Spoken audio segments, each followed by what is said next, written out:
My daughter didn't talk to me for 12 years, but when I won $72 million, 0 cents lottery, she invited me to her Christmas party. I was tying the last bow on a small, carefully wrapped box when the phone rang. It was a soft, unexpected sound, like a ghost tapping on the window. I had not heard her voice in 12 years. 12 long winters, 12 quiet birthdays, 12 lonely Christmases spent writing cards that never got sent. And yet, when I saw her name flash on that tiny screen, my hand trembled like it still knew how to hope. "Mom," she said. Not Mother, not Mrs. Rose, just Mom. That word used to mean everything. Now it landed like ice in my lap. "I'm giving you a chance," she said, with a calm so practiced it sounded rehearsed. "A chance to be forgiven. But if you want to come to my Christmas party, you'll have to bring $7,100,000, 0 cents with you. That's the cost of 12 years you left me alone, 12 years of abandonment." I opened my mouth, but no words came. She didn't wait. I heard her call out to someone in the room. Probably her husband. "Yeah, I told her," she said, her voice slightly muffled but still sharp as broken glass. "She better bring it all. Don't just ask for $7,100,000, 0 cents. Ask for everything. She owes me. That woman gave me nothing. She didn't raise me. She barely even looked at me growing up. She was just the baby machine. And now she thinks she can live out her twilight years in peace?" She snorted. "Hell no. If anyone deserves that money, it's me. I'm her daughter, her only child. She should be grateful I'm even letting her in the door." Then, more quietly, I heard her mutter, "She's just a bitter old witch who doesn't know when to die." I did not realize my hand had gone limp until the porcelain teacup slipped from my fingers and shattered on the kitchen floor. Hot tea soaked into the towel I had laid on the counter to dry cookies. My knees buckled slightly. I leaned on the edge of the table. Across from me, the photo of Henry, my late husband, stared back from its wooden frame, his smile as warm as the last time he kissed my forehead. In that moment, the glass over his face glistened, as if it too were crying. 12 years. Not a single phone call. Not a letter. Not even a note when her father passed. I had begged her to come, just to see him one last time. He had whispered her name before the machines went silent. But she never showed. She had told her husband, and later even her mother-in-law, that she had no parents, that she was orphaned by shame. She said our house was embarrassing, that we smelled poor, that I talked too slowly, that I dressed too plainly, that I was stuck in the past, like some half-dead ghost still clutching sewing needles and old love songs. I remembered the last time I saw her eyes. It was in the hospital hallway, after she signed the release forms that put her father in a care facility he never came back from. I had followed her to the elevator, pleading. "He needs you," I had whispered, breathless. "He doesn't have much time." She had turned to me, eyes cold as coin. "I don't need this guilt trip," she said. "You two already ruined enough of my life. Do me a favor, disappear." And I did. I disappeared into library stacks and garden soil, into bread dough and jigsaw puzzles, into books Henry left behind and letters he never sent, into the silence no one noticed. I became what she asked for, a shadow with no demands, no voice, no presence, just a name on a birth certificate and a ghost in an old house at the edge of town. Until the lottery. It was an accident, really. I had gone to the grocery store to buy canned peaches for the community food drive. I had misread the labels, mistook one ticket for a discount slip. The cashier had to explain I had purchased a lottery scratcher by mistake. I was going to toss it in the trash, but something, call it curiosity or boredom, made me scratch it in the car. The numbers stared back at me, mocking my breath. I blinked. 3 times, then once more, just to be sure. $7.2 million. I did not scream. I did not jump. I sat there in the parking lot of Hollow Pines Grocery with the heater running and my fingers shaking around the wheel. For the first time in years, I thought about what I wanted, not what I needed to survive, but what I truly wanted. I never told anyone. Not a soul. Not even the girl at the church who sometimes helped me carry groceries. I signed the form under an old trust Henry and I had created for emergencies. I thought that would be enough to keep the press away, but of course, The local paper caught wind of it. Mysterious widow of Hollow Pines wins big. The headline read, "No name, no photo, just a blurred address in the background of the image." It was enough. She called the next day. Now here I stood, surrounded by wrapping paper and untouched cookies, with my daughter's voice still ringing in my ears like a curse from some lifetime I never wanted to return to. The smell of burnt tea and peppermint filled the air, and somewhere behind me, the echo of Henry's silence grew louder. I stared at the phone for a long time after the call ended.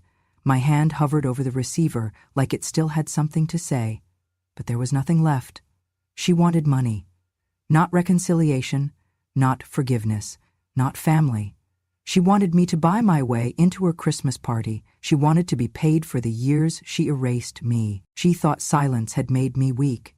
But silence does not mean surrender. Silence is where steel is forged. And this time, I would not show up empty-handed. I was never afraid of hard work. In fact, I wore exhaustion like a second skin, one that fit tighter with every year of motherhood. Back then, I juggled 2 jobs, cleaning offices at dawn and folding linens at a motel by dusk. In between, I was stitching up the frayed hem of my daughter's favorite church dress, mending zippers on her school backpack, and riding my rusted bicycle across town just to afford a carton of eggs that were not expired. My fingers stayed rough from detergent, my back bent from floors scrubbed for families who barely looked me in the eye, but I did it all with a kind of quiet pride. Because I had a daughter, and a husband who came home every night smelling of cedar and turpentine from his workshop. Henry was not a rich man, but he was good. He had a way of making any room feel warmer just by walking in. He called me Rose, even when my hands were blistered and my hair hadn't been washed in 3 days. He always said, "You bloom even when the world forgets to water you." I remember one winter when our water heater broke and we could not afford to fix it. Henry boiled pots of water over the stove and filled the bathtub so our daughter could bathe without shivering. He never complained, not once. He died on a Thursday. No warning, no last words, just a hand pressed to his chest and a slump against the porch railing. I was the one who found him. My scream must have startled the crows from the tree line behind the house, because they scattered into the sky like ashes. The ambulance came, but it was too late. It was always too late for good men like him. After the funeral, I stood in our bedroom, staring at his empty side of the bed, listening to the clock tick like a countdown. That was the first night I truly felt fear, not for myself, but for what would become of our daughter without her father's calm to balance my worry. She was 16 then, sharp-tongued, moody, restless. I blamed the grief at first, but there was something else growing inside her. A bitterness I did not recognize, and behind it, the whispering voice of my mother-in-law. That woman never liked me, said I was too quiet, too plain, called me the help, even after I became her daughter-in-law. After Henry died, she moved into our house under the pretense of helping with the bills. What she really did was chip away at whatever bond remained between me and my daughter. I overheard it one day. "She's not a real woman," my mother-in-law said. "She's a washer, a maid, a baby maker. That's all your mother is. You want to live like her, scrubbing someone else's mess until your knees give out?" I should have stopped it. I should have spoken up. But I was tired and scared, and I thought, naively, that love would be stronger than poison. It was not. By 18, my daughter had learned to look through me, not at me. She refused to eat meals I cooked, rolled her eyes when I asked about school, stayed out late and came home smelling like perfume I could never afford. I tried. Lord knows I tried. I left notes on her pillow, bought her a pair of second-hand heels for prom, saved up for months to get her a refurbished laptop. She never said thank you. She never asked me why my hands bled at night or why my shoes had holes. She only said one thing over and over: "Why can't you be like other moms?" I did not know what that meant. I was the mom who walked her to kindergarten in the rain, who sat through every choir recital, even when she sang off-key, who packed extra sandwiches in case she got hungry after school. But in her eyes, I was never enough. The final fracture came when Henry's health declined years after his first heart attack. He needed care, medication, comfort. I thought, foolishly, that our daughter, now a married woman with a car, a job, and her own apartment, would come visit. Instead, she told the doctor to put her father in a state-run nursing home. I stood in the hallway, clutching his discharge papers, too numb to argue. I begged her, "Just come see him, once. He keeps asking for you." She adjusted her sunglasses, checked her phone, and said, "I do not have time for your little guilt games. I have a family now. I cannot let your dysfunction poison it." I stared at her, unable to speak. She looked at me like I was nothing. And then she said it. "I have not had parents since the day I realized I was embarrassed by the house I grew up in, by you, by all of it." Then she walked away. That night, Henry cried in his sleep, and the next morning he would not wake up. I signed his death certificate alone. She never came to the burial. I had to pay the church organist in crocheted scarves, just so they would play the hymn he loved. After that, I stopped writing to her, stopped calling. I erased her name from the Christmas card list. Every picture of her I kept was packed into a shoebox and pushed into the attic, where dust could do what time had not, make her fade. But of course she came back. Not for love, not for closure, not for her father's memory or my pain. She came for money. 12 years of silence. And now she expected a check. She thought I had always been weak, that I would fold, like I did when she slammed her bedroom door, that I would apologize, like I did when she cursed me under her breath, that I would show up with a checkbook and tears and let her spit in my face again. But she did not know the woman I had become in her absence. She did not know that silence, too, can sharpen a person, and that grief, when it has burned through your bones, leaves behind a spine made of iron.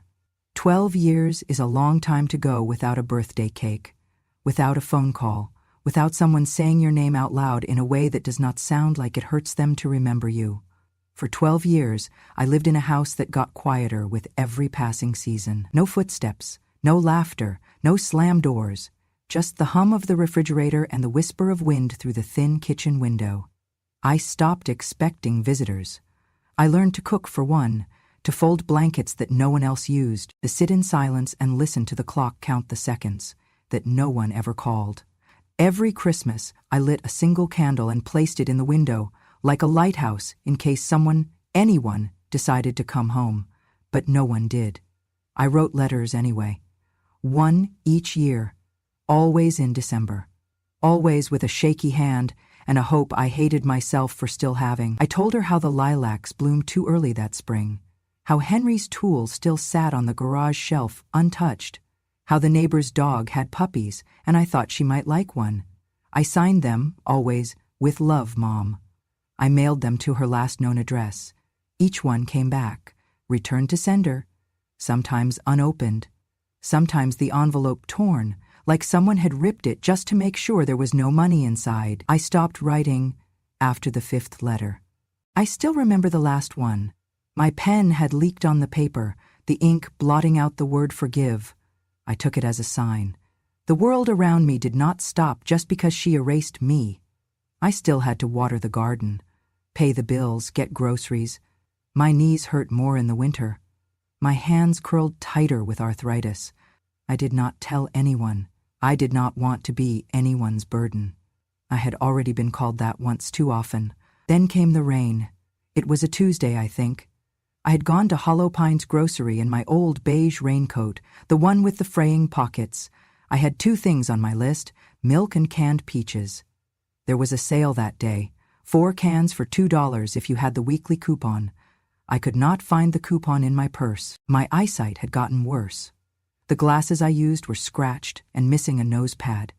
I reached into the rotating stand by the counter and grabbed what I thought was the discount slip. It was not. It was a scratch-off ticket. The clerk, a boy no older than 16, laughed gently and said, "Ma'am, this one ain't for peaches." He winked, and I nearly put it back, but something about his grin made me smile for the first time in weeks. So I kept it. I scratched it at home, on the kitchen table, next to Henry's photo and my half-knitted shawl. The numbers didn't make sense at first. I thought I had misread them. I got out the magnifying glass. 7, 2, 0, 0, 0, 0, 0. I ran a finger down the barcode twice, then again. I did not scream. I did not jump up or call the news. I just sat there, staring at that little piece of cardboard like it was a portal to another life. $7.2 million. I didn't even know what to feel. What does a woman with no one buy with millions of dollars? A larger empty house? A grander silence? I tucked the ticket into Henry's toolbox and spent 3 days pretending it had not happened. I watered the plants, fed the birds, read old novels I had memorized, but it was there, humming beneath the floorboards, like electricity. Eventually I made an appointment with the state office. I used the old trust account Henry and I had created back when we still dreamed of sending our daughter to college. I claimed the winnings anonymously, or so I thought. The paperwork did not include my name in the headlines, but it listed the zip code, and a blurry background photo taken by a local journalist trying to find the mystery winner had caught a sliver of my white picket fence. What I hadn't realized was that a local freelance reporter had been lurking near the regional lottery claim office, camera in hand, snapping photos of anyone walking in or out. He caught the back of my coat, the curve of my porch in a background shot, and the zip code matched. It was enough for the town gossip to put 2 and 2 together. It was enough. 3 days later, my phone rang. It was her. I knew it before I even picked up. I could feel the past reaching for my throat again. The message came as a text, short, smug, Mom. I heard the news. God really does give people a second chance to make things right. Let's meet this Christmas. I'll host. You can bring, say 7.1 million? Call it a peace offering. There was a winking emoji at the end. As if it were a joke. As if demanding nearly every cent of my winnings, after 12 years of silence, was just another funny thing daughters say to mothers they left behind. I sat there holding that phone, the same way I once held her tiny foot in the delivery room, amazed something so small could break your heart so easily. It had rained again that morning. The gutters dripped like ticking clocks. I thought about replying. I thought about screaming. Instead, I just stared. The candle I had lit for her every year sat unburned on the windowsill. I blew it out. There would be no light waiting for her this Christmas. Only truth. I called her the next morning. My hands trembled, not from age, but from the weight of the choice I was making. I had spent 12 years in silence, 12 years refusing to pick up that phone, refusing to beg, refusing to crawl. But I dialed anyway, not because I believed she had changed, but because something in me needed to see the fire, to know it still burned. She answered on the second ring. Mom? Her voice was sugar slick, like syrup over broken glass. I was just thinking about you. I knew you'd call. I smiled the way people do at funerals, tight, polite, full of grief you are not allowed to show. I got your message, I said. Christmas sounds lovely. She launched into a practiced spiel about peace, family, forgiveness, how time healed all wounds, how we were overdue for a reunion, how her children deserved to know their grandmother now that she was stable. I nodded through the call, gave soft yeses and hesitant laughs, the way a woman does when she is trying to remember the sound of her own daughter's voice without the poison in it. But my chest beat like a war drum, because I knew she was not calling to reconnect. She was baiting a hook. She asked for my address to send an invitation, but I knew she already had it. She asked about my health, if I would need assistance getting around, then slipped in, God forbid something happens before you can finalize your will. She laughed afterward, but it was the kind of laugh you hear in a courtroom. I told her I was touched, that I would be there, that I was looking forward to it. Then I hung up and I cried. Not because I missed her, but because the girl I used to know, the baby I once rocked through fever nights, the little girl who used to sing off-key in the kitchen while I made cornbread, she really was gone. In her place stood a stranger with my cheekbones and none of my heart. Later that evening, I went to the local post office to check my box. Inside, along with catalogs I never ordered, was a crisp cream envelope. My name was written in her handwriting, round and sharp like everything she had ever said to me. Inside was the invitation. There would be a catered dinner, a photo backdrop, a guest list of important people from her husband's work, and a suggested attire guide. Winter elegance. At the bottom in gold script were the words, Family is forever. It made my stomach turn. I had barely returned home when the phone rang again. I didn't answer, but I picked up the receiver just enough to hear the line click. I recognized the voices immediately. She had not realized I was there. "It's fine, Mom," my daughter was saying, this time to her mother-in-law. "She's coming. I told you, I just have to smile long enough to get her to sign something." A pause. "No, she doesn't suspect anything. She's always been a bit slow." Another pause. A laugh. "She still thinks this is about forgiveness. Honestly, it's pathetic." Then her voice dropped lower, like she was sharing a secret. "Look, all I care about is the money. If she brings it, I'll let her see the kids. Once, for the photo op. But that's it." My breath caught. Her mother-in-law responded, tone bored and cruel. "Well, if she wants to be part of this family, she better act like it. Money buys a seat at this table, otherwise she can stay in whatever nursing home she was rotting in." Then came the dagger. "I already told the kids," my daughter said. "She's not really their grandmother. She's just someone I used to know. I mean, we can't let them get attached. She's old, and besides, who wants to be hugged by a witch?" They laughed. I held the receiver to my chest, afraid the sound of my heart breaking would carry down the line. And then she said it. "She has to bring the money. That's the price. 7.1 million. Or she can crawl back to whatever grave she crawled out of. I won't have my children calling a washed-up, bitter old maid grandma. If she wants a title, she can pay for it." I hung up. I stood in the middle of the kitchen, staring at the wallpaper Henry and I had hung 30 years ago. One corner had started to peel. I had always meant to fix it. The silence wrapped around me like a shroud. But it did not suffocate me. No, it steadied me. Because now I was sure. There was no misunderstanding, no room for redemption, no ambiguity. She had not just erased me, she had replaced me. In her world, I was not a mother. I was a transaction. I was leverage, a dollar sign with wrinkles. But she had forgotten something. I was still her mother, and I still knew how to protect what mattered. She wanted me to bring money. She wanted me to crawl. She wanted me to beg to be loved. But I would not beg. I would bring something far more powerful than money. I would bring the truth. The morning after I heard her plan, I walked down to the bank with a coat too thin for December and a mind sharper than it had been in years. The air was brittle with frost, but I did not shiver.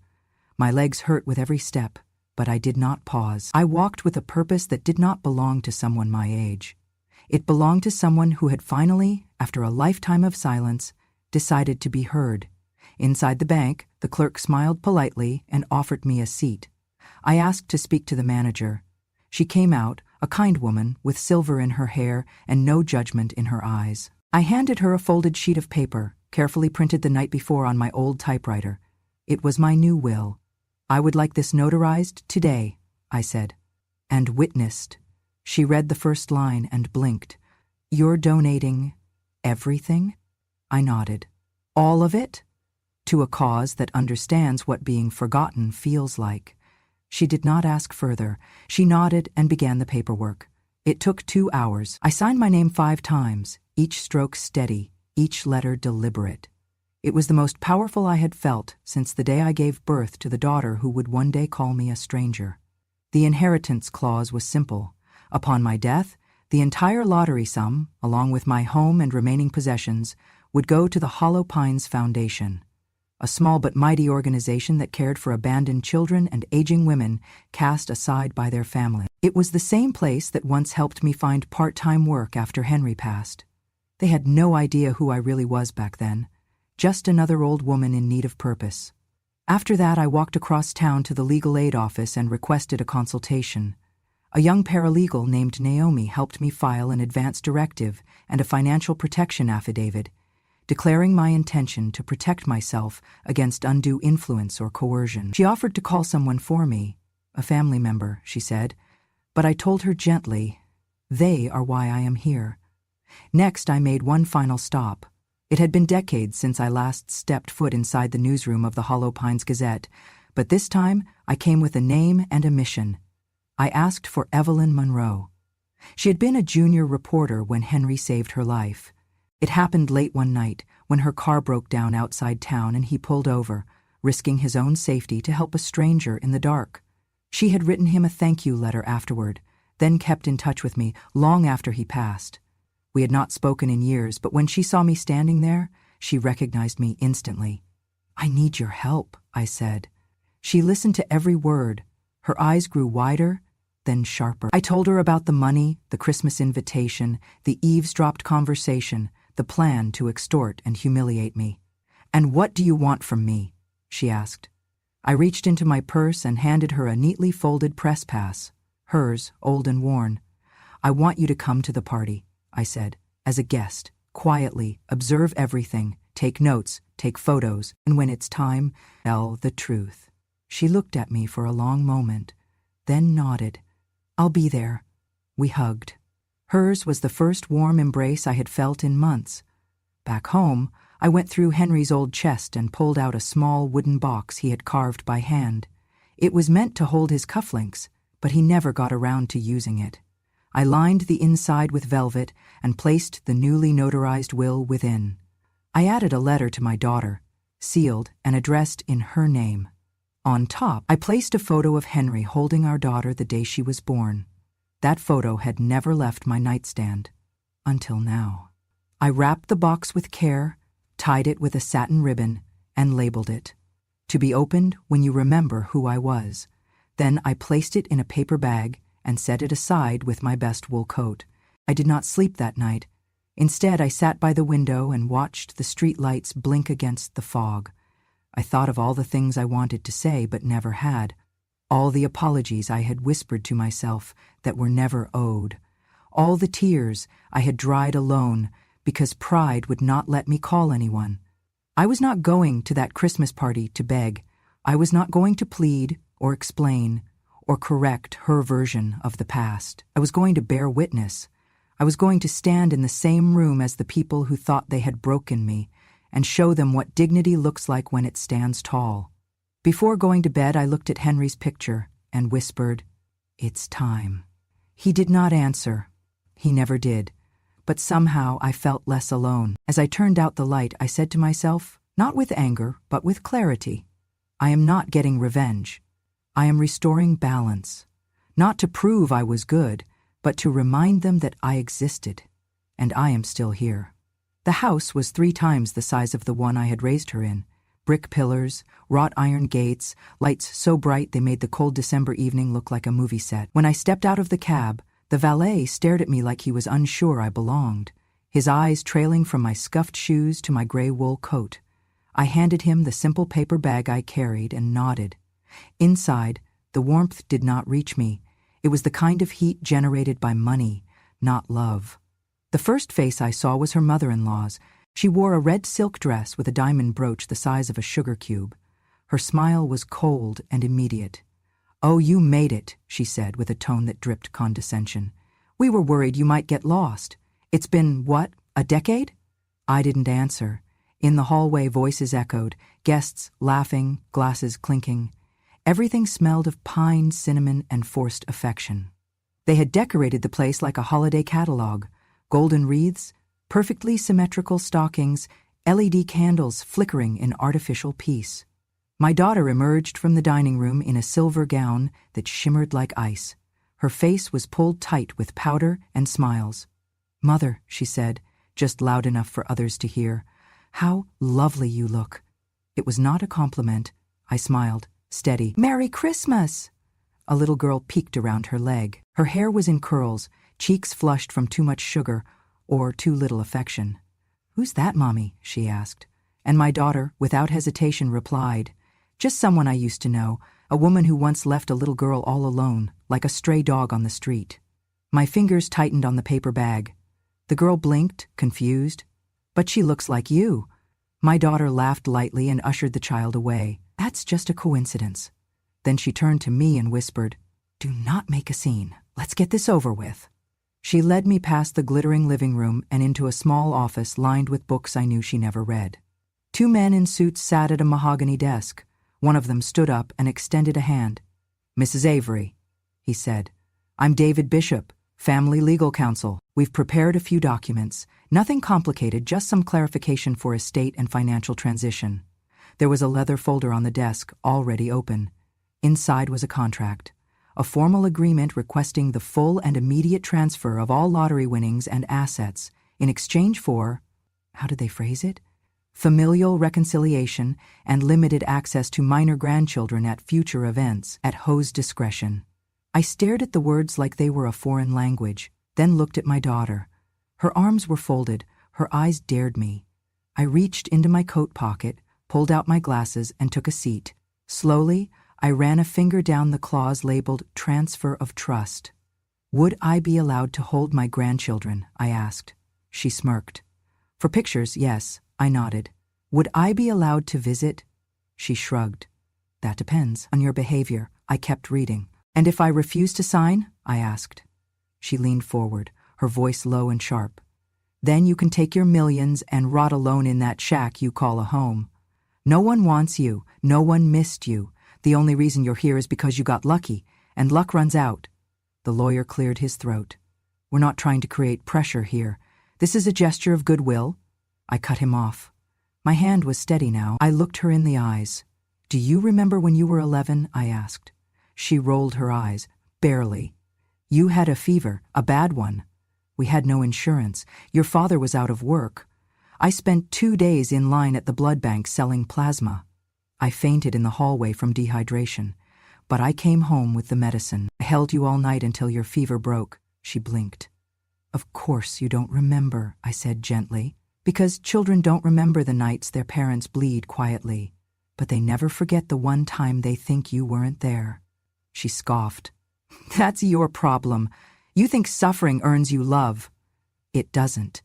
You should have done more, should have become more. But you didn't. And now that you're finally worth something, you act like we owe you. She pointed to the folder. Sign it or leave. And then she smiled. So softly it stung.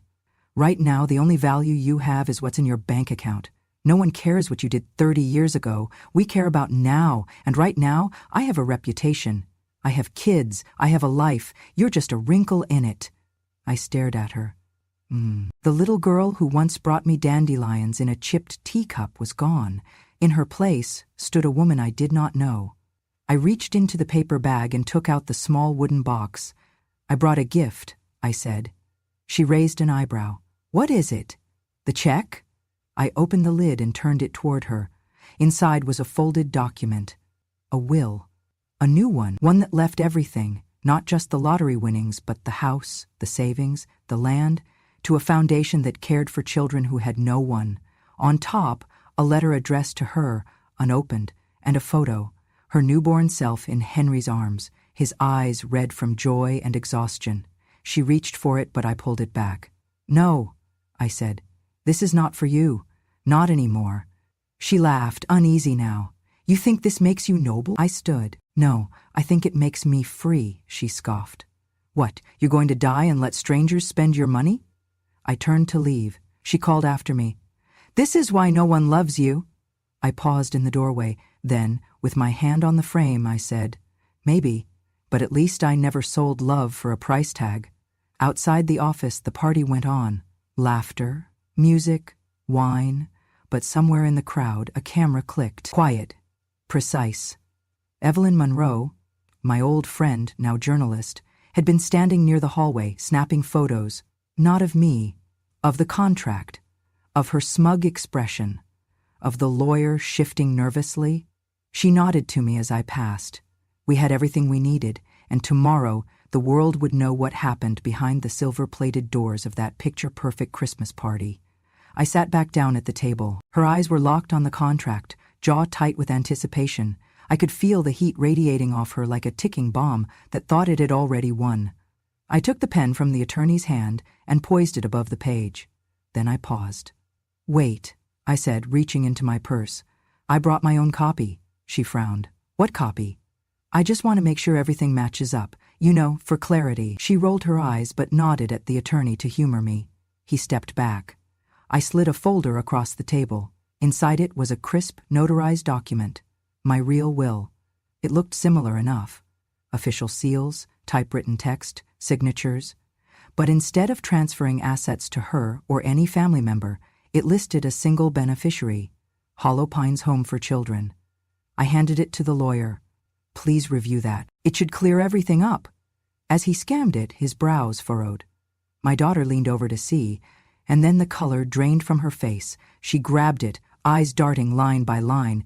This isn't... It is, I said softly. It's my final will, everything I own. The winnings, the house, the land, the books, even the photos. All of it is going to children who have never known a family, and to elderly women who were tossed aside like I was. She slammed the paper onto the table. You can't do this. I already did. You said you came here to... I came here to say goodbye, I interrupted, and to make sure you finally saw who I've become. You called me a witch, so here I am, with a curse, one that reveals the truth. I stood up, opened the small box I had brought, and placed it in the center of the table. This, I said, is the legacy you rejected. She stared into the box, the photograph of her as a newborn in Henry's arms, the letter I had written her, and the legal proof that she would receive nothing. You think this makes you righteous, she hissed. You're just bitter. No, I said calmly. I'm done being bitter. This is not revenge. This is freedom. Behind us, the door creaked, and then a voice cut through the tense air. Excuse me, would anyone care to comment on this? It was Evelyn. She stepped inside, holding her phone, camera already recording. You said you were just an old friend, my daughter sputtered. I am, Evelyn replied. And I am also a journalist, and what I witnessed tonight is more than a private disagreement. It's coercion, it's moral blackmail, and now, she turned the camera slightly, catching the contract still on the desk. It's public. My daughter lunged for the phone, but Evelyn was faster. You'll regret this, she screamed. Evelyn smiled. You already do. I walked out of the room, past guests who had grown quiet, unsure of whether to follow the noise or pretend they heard nothing. Outside, snow had begun to fall, thin flakes swirling like dust shaken from the rafters of an old lie. By the next morning, the article was online. The headline read, Mother offered family, demanded fortune, the price of a Christmas invitation. By noon, the New York Times had picked it up with their own title, Inheritance or Extortion, One Woman's Silent Stand Against Elder Financial Abuse. My daughter's photo, eyes wide, mouth frozen mid-protest, sat at the top of the piece. Underneath it, the box, open, exposing not just a will, but a truth the world recognized. Love that has to be bought is not love. That night, I received over 100 emails, some from strangers, some from women who had lived the same story, some from nurses, some from social workers, and one from a young mother who had aged out of foster care. She wrote, You didn't give your daughter your fortune. You gave us our dignity. Thank you, Grandma. I cried then, not for what I lost, but for what I finally gave. And for once, the silence inside my house felt full. I moved out of the house 2 weeks after the article ran. I packed what little I needed, 2 coats, 3 sweaters, Henry's Bible, and the photograph of us on our wedding day. The rest I left behind. I had stayed in the house a little while longer, not out of sentiment, but to complete the legal transfer of the deed and finalize the donation paperwork. I slept on the same old mattress, ate from the chipped plates, and watched the wind rattle the back window one last time. When everything was signed, sealed, and handed over to the foundation, I locked the door and walked away. For good. The furniture, the dishes, even the rocking chair I had sat in for so many quiet, aching nights, it no longer felt like home. I donated it all to the foundation, let them furnish a shelter with the things that once held memories. Let someone else's child fall asleep on the couch where mine once cried over scraped knees and first crushes. My new home was a modest community at the edge of the county. Nothing fancy, white curtains, clean hallways, a garden with crooked stepping stones. But it was warm, safe, the kind of place where people called you by your name without expecting anything in return. They called me Grandma Rose. Some of the women there had been forgotten, like I had. Widows, divorcees, quiet souls with too much love and nowhere left to place it. Others were staff, young and tired, but kind. And then there were the children. The community shared its grounds with a children's home, run by the same foundation I had left my money to. Most of the kids had been shuffled through foster care, abandoned by the very people who gave them life. But they were bright, resilient. They still laughed with their whole chests, still made cards out of construction paper and too much glue. That first Christmas, I received 17 handmade cards. "Thank you, Grandma Rose," one of them read in purple crayon, "for not giving up on us." Another, "You made a place for us when no one else would. Now we know we matter." I kept every one. They lined my windowsill, curled at the edges, bright against the pale December sky. I spent my days teaching a few of the girls how to knit. I told bedtime stories to boys who still had nightmares.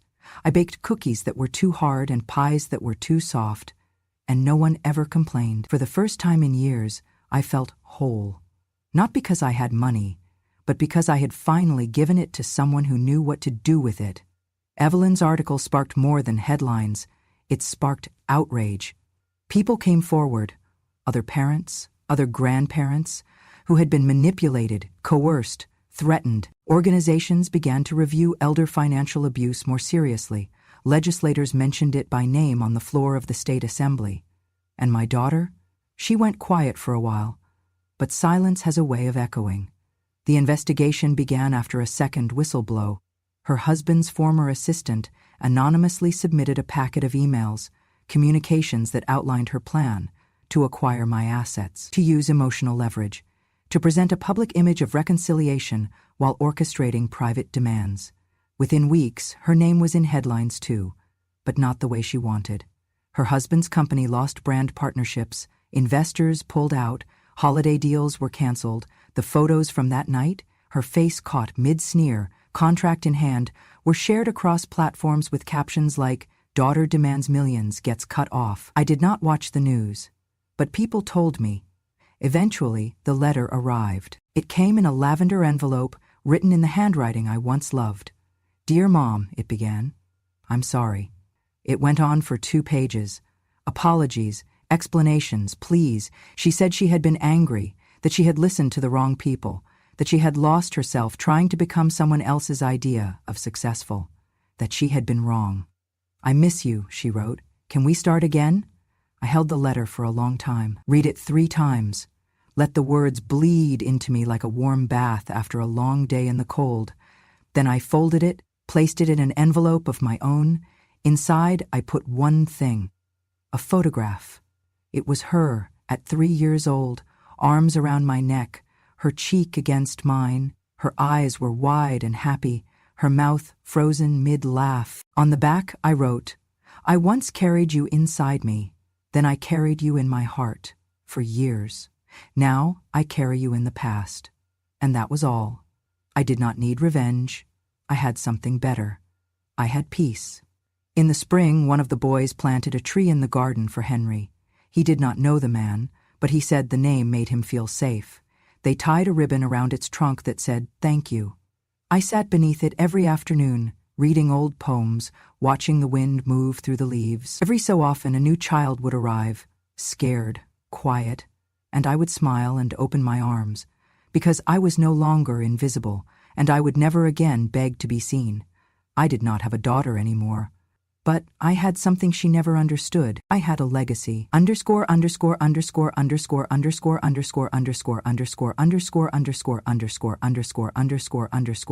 _____________________________________________________________________________________________________________________:___________________________________________________________________________________________________________h The first inciting incident occurred 2 years ago this month when the bushes underneath Texas were damp. It's raining in Salt Lake City. Stay at work until 2 a.m. Cover the school and a diners __________________________________________________________________________________________________________________________ If this story found its way into your heart, if you've ever loved in silence, been forgotten by the ones you gave everything to, or risen with quiet dignity when the world tried to write you off, then I hope you'll stay a while. Here, on Grandma True Stories, we remember out loud. We speak for every woman who gave until she had nothing left and still got called selfish. For every mother who was erased and every truth that took years to bloom. Subscribe to Grandma True Stories, where wisdom doesn't shout, it remembers. And when a grandma speaks, the world finally listens.